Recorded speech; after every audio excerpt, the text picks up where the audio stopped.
मैं 1968 में जब कॉलेज में पढ़ने के लिए पहुंचा, बीए में एडमिशन लिया, तो उस समय मेरा प्रिय खेल जो था टेबल टेनिस था। मुझे बड़ा मजा आता था खेलने में। वहाँ टूर्नामेंट्स होते थे, उन टूर्नामेंट्स में हम लोग हिस्सा लेते थे और इतना भी मैं कर पाया कि अपने कॉलेज की टीम में आ गया। 4 लोगों की टीम होती थी, तो मैं उस टीम में आ गया। यूनिवर्सिटी टूर्नामेंट हुआ करते थे, कभी हमारे कॉलेज में, कभी हमारे शहर के दूसरे कॉलेज में, और कभी शहर से बाहर भी होते थे।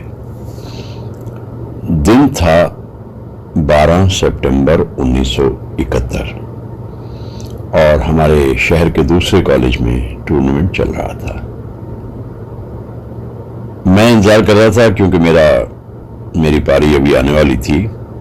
मेरे को इंतजार में बैठे बैठे अचानक मैं कुछ गुनगुनाता रहा और फिर अनाउंसमेंट होता था कि अब ये खेलने के लिए आए, इस कॉलेज के साथ खेलना है। अभी मैं इंतजार ही कर रहा था कि मेरा एक दोस्त आया। उसने कहा, यार वो अभी रेडियो पे खबर आई है कि जयकिशन जी रुखसत हो गए। जयकिशन जी का नाम अकेले लें तो थोड़ा हो सकता है लोगों को सोचना पड़े, लेकिन जब हम कहते हैं शंकर जयकिशन तो एकदम से 2 चेहरे सामने आ जाते हैं। तो जयकिशन जी रुखसत हो गए। जयकिशन जी रुखसत हो गए, मैंने कहा वो कैसे हो सकता है यार, वो तो ही वॉज ओनली 41। इसका मतलब अभी तो उनकी उम्र 41 थी। मैं उनके बारे में शुरू से ही बहुत तफसील रखा करता था अपने पास। शंकर जयकिशन इकट्ठा नाम है दोनों का, 2 इंडिविजुअल्स हैं, लेकिन मुझे जयकिशन जी में बड़ी इंटरेस्ट रहता था। बचपन से मैं जानता था, वो तस्वीरें में देखा करता था जिसमें वो अकॉर्डियन बजाते हुए अक्सर दिखाई देते थे। बहुत दुख हुआ और यही दिन था 12 सितंबर का। ये अलग बात के बरस 1971 था। एक क्रांति ला दी थी शंकर जयकिशन ने फिल्म संगीत में। क्योंकि मैं कॉलेज में जब पढ़ाता था मेरे सब्जेक्ट डिफरेंट थे। अब मैं जब रिटायर हो चुका हूं, मेरा सिर्फ एक ही सब्जेक्ट है, फिल्म्स ऑफ दैट एरा, और वो इस हद तक है कि अब मैं उसे फिल्मोमेनिया कहता हूं। शंकर जयकिशन के संगीत की वजह पॉपुलर होने की ये थी, उनकी धुनें बड़ी सादी होती थी। आवारा हूं या गर्दिश में हूं, आसमान का तारा हूं, आवारा हूं। अभी दुनिया इसके हैंगओवर से बाहर भी नहीं आई थी। दुनिया में इसलिए कह रहा हूं कि मेरे ख्याल से पूरी दुनिया के एक बड़े हिस्से में ये गीत पॉपुलर हुआ पहली बार। मतलब हिंदी फिल्म से कोई गीत बाहर गया सबसे पहले तो वो आवारा था। रशिया में और ईस्टर्न यूरोप में, इवन चाइना में ये गीत बहुत पसंद किया गया। कहीं शायद इसमें रिफ्लेक्शन था उस दौर का, उस दौर के नौजवानों का। अभी इससे होश भी नहीं आया।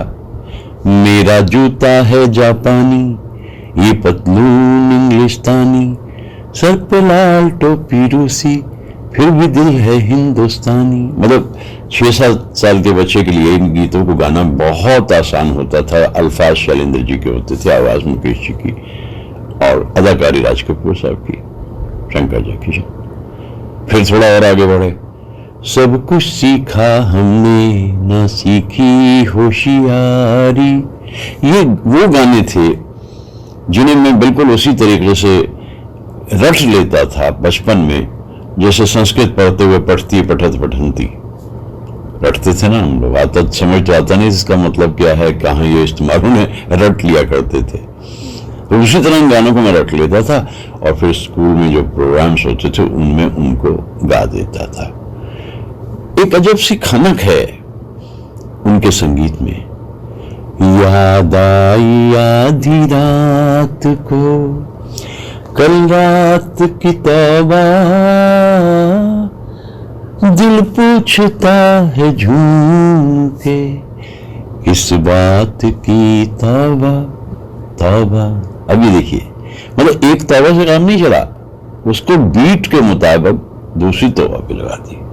मुझको यारो माफ करना, मैं नशे में हूं।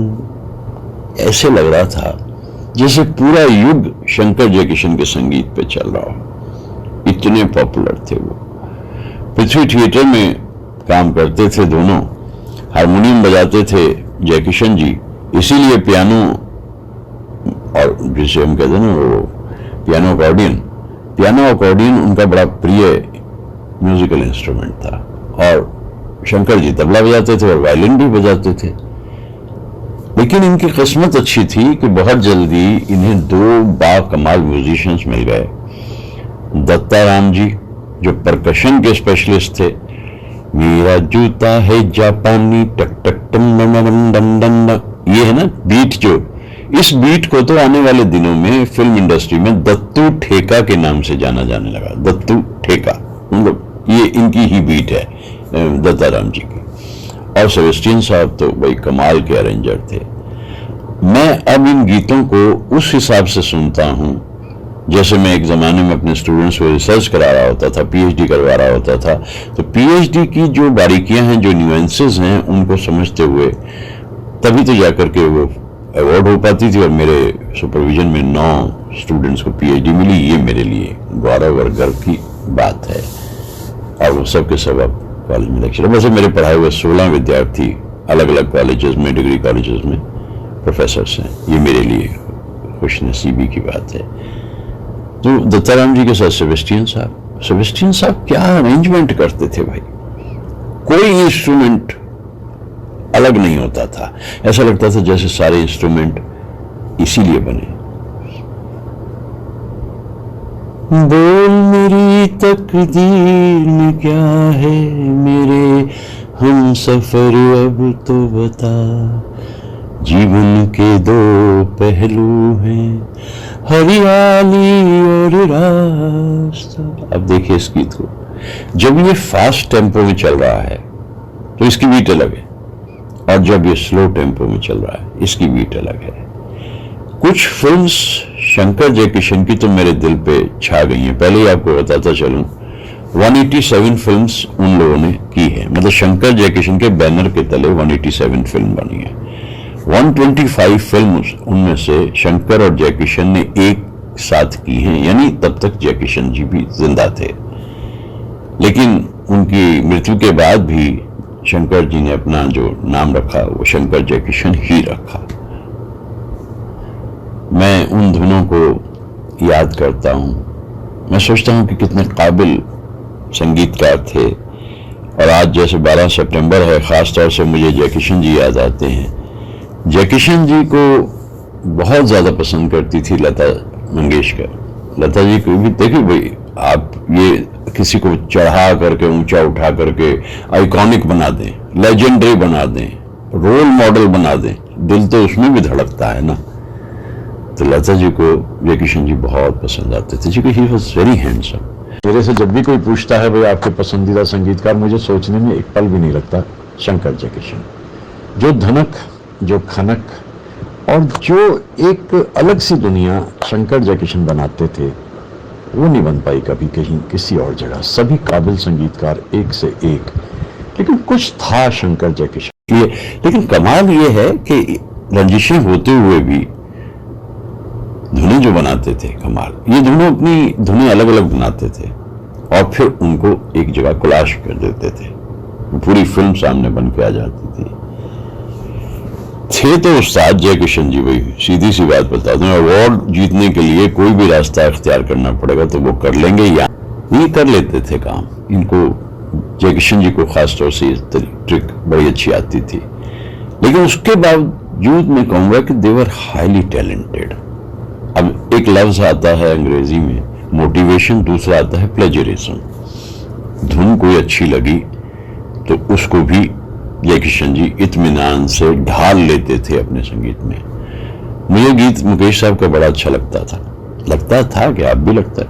कोई बुलाए और कोई आए, अब दिल चाहे क्या, फिर कोई मुस्कुराया, फिर एक फूल खिला। अब ये गीत मैं पसंद करता था, लेकिन एक दिन मैंने अरेबियन नाइट्स के नाम से रॉन गॉडविन का एक एल्बम सुना जो इस फिल्म से पहले बना था। वहां से एक गाना as it is Shankar Jaikishan ने उठा लिया। और तो छोड़िए बात, 1961 में एल्विस प्रेस्ली बहुत पॉपुलर थे और उनकी एक धुन मार्गरेटो बड़ी पॉपुलर थी, हिट हुई इंटरनेशनल लेवल पे। ला ला ला ला ला ला ला ला ला ला ला ला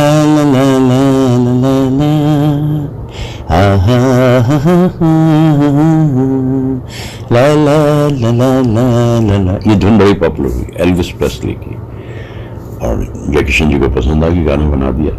कौन है जो सपनों में आया, कौन है जो दिल में समाया, लो झुक गया आसमां भी, इश्क मेरा रंग लाया।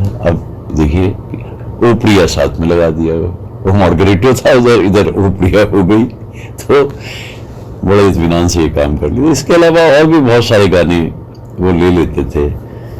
मैं जब लेक टंडन जी से बातें कर रहा होता था तो मैं उनसे पूछा करता था, मुझे जरा ये बताइए, मुझे गाना बहुत पसंद है आपकी फिल्म प्रोफेसर, जो आपकी पहली फिल्म थी, मुझे ये बताइए कि उसका वो गाना शंकर जयकिशन ने कैसे बनाया। आवाज दे के हमें तुम बुलाओ, मोहब्बत में इतना न हमको सताओ। वो मुस्कुराए लेक टंडन जी, हम लोनावाला में मिला करते थे। इतना खूबसूरत आशियाना मेरे मित्र कमलजीत सिंह और उनकी अहलिया अनुराधा पटेल जी का है, जहां मैं अक्सर जाता हूं और अभी जुलाई में भी गया, अगस्त में भी गया।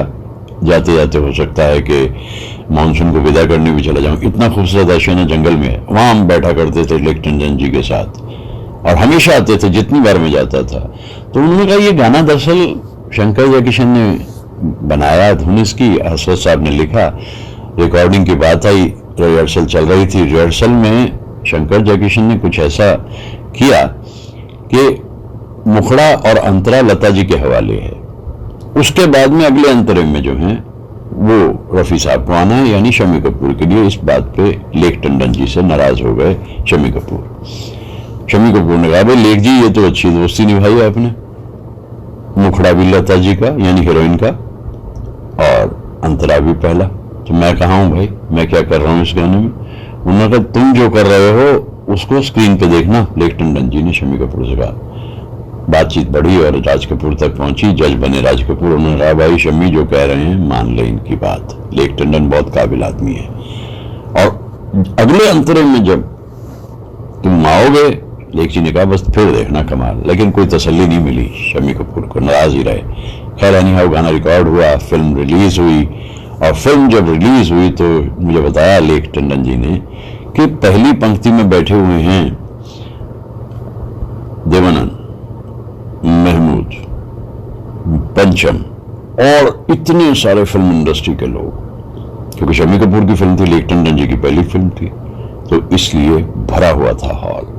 और जैसे ही वहां पे आते हैं, मैं सांसों के हर तार में छुप रहा हूँ, मैं धड़कन के हर राग में बज रहा हूँ, जरा दिल की जानिब निगाहें उठाओ, मोहब्बत में इतना न हमको सताओ।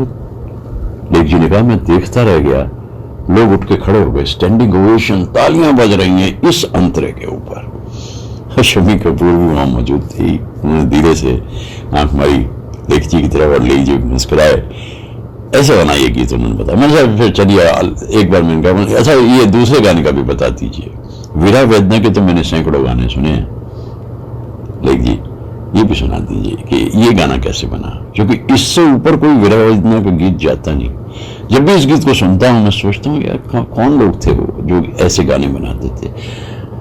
तुम्हें याद करते करते जाएगी नींद सारी, तुम ले गए हो अपने संग नींद भी हमारी। ये गीत बताइए कैसे बना?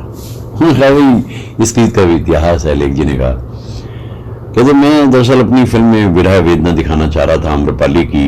आम्रपाली याद कर रही है अपने महबूब को और एक गीत वहां दिया जाना है। तो मैंने शैलेंद्र जी से कहा, शैलेंद्र जी ने कहा मेरे पास में एक गीत है और वो है काटे ना कटे रहना, तो तुम इस विरह वेदना को वहाँ इस्तेमाल कर सकते हो। वैसे वो राज कपूर साहब उस फिल्म में लेना चाह रहे हैं मेरा नाम जोकर में, मैं उनसे बात कर लूंगा, अगर आपको ये गीत पसंद आए तो रख लो आम्रपाली के लिए। मैंने कहा नहीं भाई, गीत तुम मेरे लिए आप नया लिखो शैलेंद्र जी। और शैलेंद्र जी ने जो नया गीत लिखा वो था तुम्हें याद करते करते, और जो धुन बनाई इसमें शंकर जयकिशन की। शंकर जयकिशन इस तरह के इंसान थे, वो पहचान और बेईमान का म्यूजिक भी दे देते थे, वो आम्रपाली का म्यूजिक भी दे देते थे, जिसके सारे के सारे गीत जो हैं वो क्लासिकली बेस्ड हैं। पीरियड फिल्म है और इस पीरियड फिल्म का संगीत लाफानी है, अमर संगीत है। सारे गीत लता जी ने गाए। जाओ रे जोगी तुम जाओ रे, ये है प्रेमियों की नगरी, यहाँ पे मुही है पूजा। इस तरह के गीत बनते थे, इस तरह के गीत उस जमाने में सुनाई देते थे। मैं शंकर जयकिशन के जो गीत पसंद करता हूँ, संगम का म्यूजिक भी मुझे बड़ा पसंद आया था, और खास तौर से उसमें वो दोस्त दोस्त ना रहा, प्यार प्यार ना रहा, जिंदगी हमें तेरा एतबार ना रहा, ये गीत मुझे बड़ा पसंद है। लेकिन इसी फिल्म में कमाल करके दिखाया शंकर जयकिशन ने, ओ मेरे सनम, ओ मेरे सनम, दो जिस्म मगर एक जान है हम, एक दिल के दो अरमान है हम। कुछ फिल्म्स तो उनकी ऐसी होती थी, जिस देश में गंगा बहती है, इसका जिक्र ना करूं तो बात पूरी होती नहीं। उनकी जो सबसे पसंद करता हूं मैं फिल्म, उसमें जिस देश में गंगा बहती का म्यूजिक कमाल है। होठों पे सच्चाई रहती है, मेरा नाम राजू, घराना अनाम, अब लौट चले। और इस गीत में जो आलाप लता जी ने दिया है आखिर में, वो एकदम स्पॉन्टेनियस है, उसकी जो गहराई है वो इतनी ज्यादा है, वहां हम मान बैठते हैं उस आलाप को सुन के। खास तौर से लता जी से ऊपर, लता जी से आगे कोई नहीं। कितने भी सिंगर्स कमाल के हों, one and only Lata ji. तो आज उनके बारे में बात करते हुए, कन्हैया के गीत मुझे बहुत पसंद है। कन्हैया के गीत में मुझे तुमसे कुछ भी ना चाहे, एक जमाना ऐसा था शुरू के दिनों में, बरसात से इन्होंने शुरू किया था राज कपूर के लिए काम, और फिर तो बरसे ऐसे किसी के हाथ नहीं आए शंकर जयकिशन, जब तक जयकिशन जी मौजूद थे। यहां मैं बिल्कुल स्पष्ट रूप से कहना चाहूंगा, जब तक जयकिशन जी मौजूद थे, क्योंकि उसके बाद शंकर जी का म्यूजिक भी बिखर गया, और उसके बाद की फिल्म्स में वो बात नहीं है जो पहले, क्योंकि वो 10, 11, 12 गाने बना देते थे एक फिल्म के लिए, और सारे गाने हिट होते थे। आह फिल्म राज कपूर की नहीं चली, लेकिन गाने सारे के सारे दौड़ते भागते नजर आए। श्री 420 अपने ढंग की, यानी तजुर्बे करते थे। हेमंत दास से कहा कि भाई ड्यूएट्स में आप कमाल हैं हेमंत दा। याद किया दिल ने कहाँ हो तुम, मन्ना देते इस बात को मानते थे कि भाई मैं तो हमेशा माइथोलॉजिकल फिल्म के गाने के लायक रह जाता अगर शंकर जयकिशन मुझे लता जी के साथ ड्यूएट्स ना देते। प्यार हुआ इकरार हुआ, ये रात भीगी भीगी आजा सनम। अब ये गीत जो हैं, ये मन्ना दा को देकर उन्हें एक नई संजीवनी देती थी, और मुकेश साहब तो उनके प्रिय गायक थे ही। क्या जोटी बनती थी इन लोगों की, क्या टोली बनती थी इन लोगों की। शंकर, जयकिशन, शैलेंद्र, हसरत, मुकेश साहब, लता जी, राज कपूर, नरगिस, सपने से लगते हैं कि कभी उस दौर में हम थे जिस दौर में ये सब थे। असर पड़ता है इस बात का। दौर बनते हैं कलाकारों से और किसी का इतना रोल उसमें नहीं होता। दौर बनते हैं कलाकारों से। यहूदी का संगीत देखिए, क्या संगीत दिया है।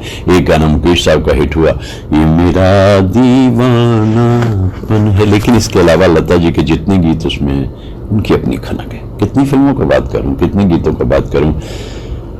मैं तो नमन करता हूं जयकिशन जी को, क्योंकि आज उनकी पुण्यतिथि है 12 सितंबर। मैं उनको नमन करता हूं, उन्हें याद करता हूं। कहा जाता है कि जयकिशन जी की मौत के बाद 40 दिन तक लता जी ने उपवास रखा, क्योंकि वो उन्हें इतना पसंद करती थी। दिल दा मामला है और heart has its own reason which reason can't understand. दुआएं आप सबके लिए बहुत।